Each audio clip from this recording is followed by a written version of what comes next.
iniciando mais uma tarde de conhecimentos e aprendizagens bem juntinhos, né? Então vamos lá? Hoje, dia 16 de junho, terça-feira, aula de português.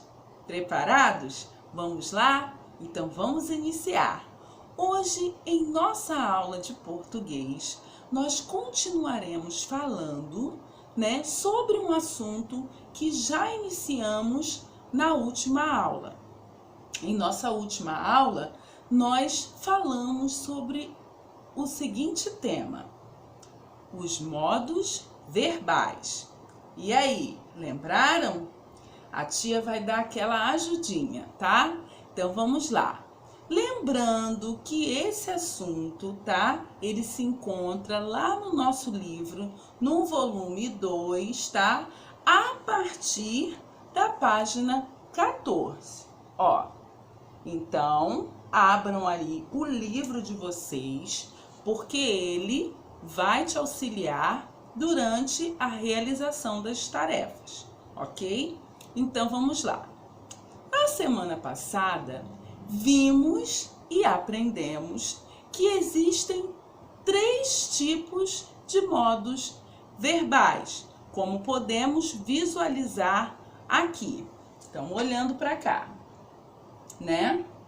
Então, aprendemos que os modos verbais podem ser do modo indicativo, do modo subjuntivo ou do modo imperativo, né?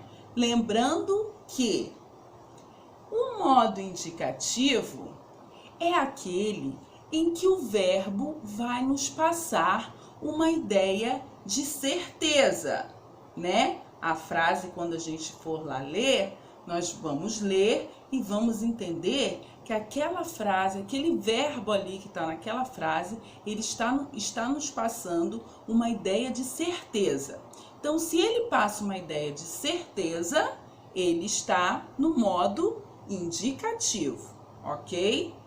Relembrando que a frase está no modo subjuntivo quando o verbo ou a forma verbal, que é a mesma coisa, vai nos passar a ideia de dúvida. Quando eu leio a frase, e paro para analisar, eu vejo que está me passando uma certa incerteza, uma certa dúvida. Então, quando isso acontece, eu digo que a frase está no modo subjuntivo, ok? E o modo imperativo é aquele em que o verbo vai nos passar uma ideia de ordem ou pedido. Para exemplificar e relembrarmos melhor sobre esse assunto, a tia trouxe aqui algumas frases. Então, prestem atenção aqui nas frases que a tia trouxe aqui no monitor. Então, vamos lá. Primeira frase.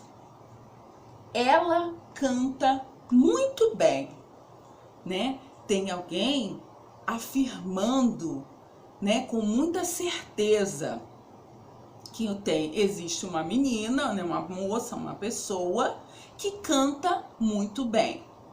Então, primeira coisa que eu faço para analisar a frase, procuro aonde está a forma verbal, ou seja, o verbo. Lembrando que o verbo é a ação da frase.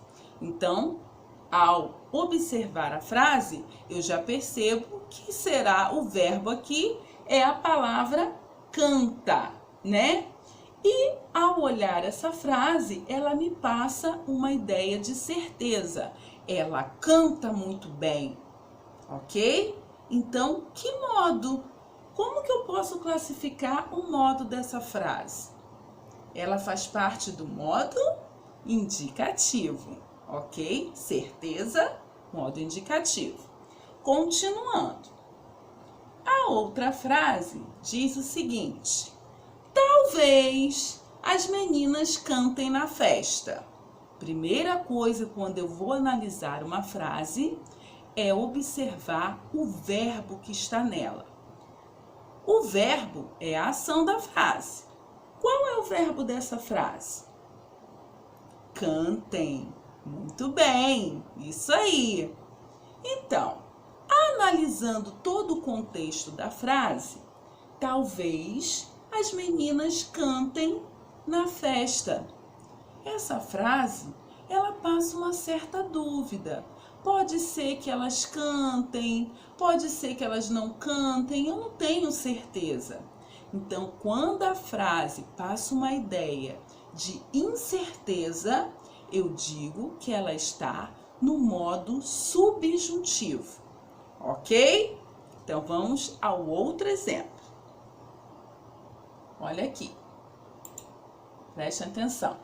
Olha a frase. Vamos, cantem. Essa é a frase. Qual é o verbo? Cantem. Muito bem. E a ideia que a frase passa? Vamos, cantem. Nossa, ela passa pra gente uma ideia de ordem. Tem alguém mandando um grupo cantar. Vamos, cantem, né? Como é cantem, eu sei que é mais de uma pessoa. Está mandando alguém cantar. Então, quando tem essa ideia de ordem, né? Porque está mandando alguém fazer alguma coisa, eu digo que essa frase está no modo imperativo, ok? Deu para recordar tudo direitinho? Muito bem. Então, a partir de agora, depois que nós já relembramos esse assunto, que é muito fácil, mamão com açúcar, né? Nós estaremos realizando algumas atividades no caderno, atividades de fixação sobre este conteúdo, tá? Então, caprichem nas tarefas e você já sabe, precisou de ajuda? É só chamar a tia. Eu estou por aqui para te ajudar, tá bom? Um beijinho no seu coração e até daqui a pouco.